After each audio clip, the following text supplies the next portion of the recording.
Imagine for a minute you were anything that was conscious. You have a lifespan, and then your life ends. You're something mortal in the universe. So if you were sophisticated enough to do so, you'd want to find some way to be immortal, at least in your consciousness, at a very minimum.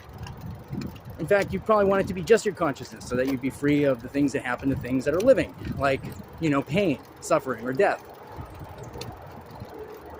So imagine any one thing during the course of the universe's billions of years of existence gets to be sophisticated enough to preserve consciousness immortally until the end of the universe. So one of the things you would want to do is make sure that you got everybody that you cared about. And then you'd need to get everybody they cared about, right? So that would be pretty much everybody. Because everybody cares about somebody cares about somebody else. So you get everybody you could, your entire generation, and every generation that followed. And then you persist yourself indefinitely, if you could. Now, then you realize at some point that you've got people who were before the first generation of people you were able to persist, who that generation cared about. So, during the course of your civilization, maybe you find a way to travel through time, or at least figure out what the universe looked like back in time, which wouldn't require traveling through time, because that just requires knowing the physics and being able to plot the universe backward, which we do in physics all the time.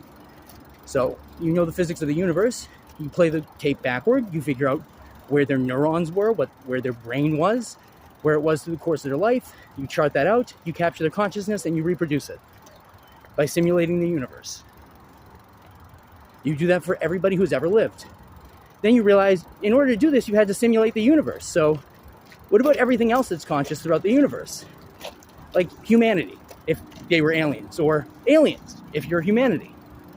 So then maybe you capture their consciousness too, and you persist them indefinitely. And then you think, well, what constitutes conscious? So then you go back and you get everything that ever lived. You get everything that was ever conscious, everything that ever knew it was a thing. You get the dogs, you get the cats, you get the elephants, and then you get everything that had neurons, everything that had thoughts, that had a consciousness. And then what you have is a collection of everything that ever lived and their consciousness. So what do you do with them? You make them feel good and interact with each other, and probably give them the power to choose what's going on around them. And that actually has a second challenge attached to it, which I'm going to get to next, which is, how do you control what's going on around you if you get anxious?